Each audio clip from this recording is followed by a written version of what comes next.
Hey, and welcome to the channel. I'm Tanya, and this is my needlework and bookish life. I changed the name of the channel because I changed my mind. And I do that. I changed my mind. I did say that I wouldn't be sharing reading on here anymore, and the more I thought about it, it was like, why not? Why wouldn't I? I'm not going to have a separate channel for my reading. I'm not going to just share it on Instagram and TikTok because I don't want to share all of it, or if I miss something. Anyway, here on the channel, I will be sharing my cross stitch, my knitting, when that happens. It's not often. I cross stitch more than I knit, and my readings. If you are one of those viewers, I hope you stay. If you're all of those viewers, thank you so much. I know it's hard to find content that appeals to one person, because for me, I follow a person. I want to see everything that they do because I kind of get attached to the person. And then I know there are some people who view channels and feeds much differently. You know, if they like a specific thing, then they like to go for that, only that one thing. But not me. So I'm sorry if that's not your jam. I understand. I appreciate you, and if you're here, thank you. Liking and subscribing is never taken for granted, so thank you so much if and when you do. I have some stitching and I have some reading, and I'm going to start with the stitching. First off, I have a new design and I'm pretty excited about it. This is a launch of a new collection. It is called the Needlework Lit Collection. Just like literary fiction, this is Needlework Lit. So it is cross-stitch with a quote, and each month there will be a new pattern. It will release on the 1st of every month, and it'll be in the Etsy shop. And I'm pretty certain they're going to remain around the same size each month. So by the end of the year, if you stitch them all, you'd have 12 designs and they would be nicely grouped together. So each one will have a quote, and then obviously the theme, the focus will be around the quote, and it'll be sampler style. Thus the sampler girl, right? So this month is focusing on Lewis Carroll, and the quote is taken from his novel Alice's Adventures in Wonderland. And on the piece I've put, "It's always tea time." I have the full quote in the pattern. So I have my version of the Mad Hatter down there in the corner, the little rabbit motif, and then the teapot and the teacup with the steam. The teacup and the steam were my mom's idea, so I give her full credit. I had shown her the mock-up of the pattern, and she says, you need a cup of tea with the steam coming out. So there it is. But I think it's really sweet. It's a fun stitch, it's fast, and it encompasses two of my favorite things, cross stitch and reading. And I love learning more about writers and authors and who they were as people, and not just the books that they give us. So funny thing, I was researching quotes and such, and I decided on this before I even found that his birthday was January, so 1832.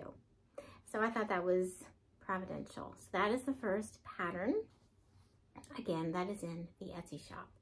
Now, what else have I been stitching? Well, I mentioned in a recent video that I was going to start Eugenie Lauzeral. I'm sure I'm saying that wrong. It is 1883, I believe. It's a sampler from the Wishing Thorn. I think in my video before I said horn. No, Thorn, the Wishing Thorn. And I'll put a picture of the finish here. So this is my progress on it, and I love it. It is worked all in one color, DMC 518.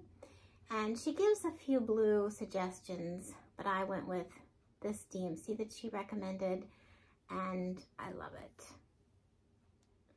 It is working up super fast. I started it the day after Christmas, and yeah, I aim to finish this in January. My birthday is January 20th, and so I think it might be done before then. We shall see. But it is so lovely and a fun stitch. I am working it on 27 count Danish linen. This linen, I'm sorry, is not available anymore as this linen.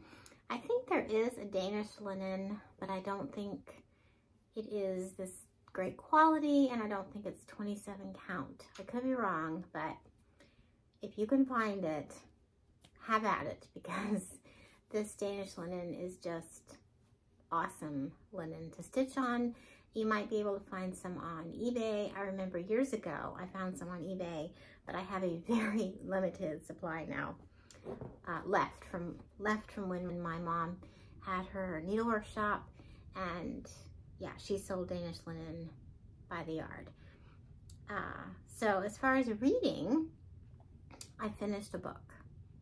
I actually finished a book.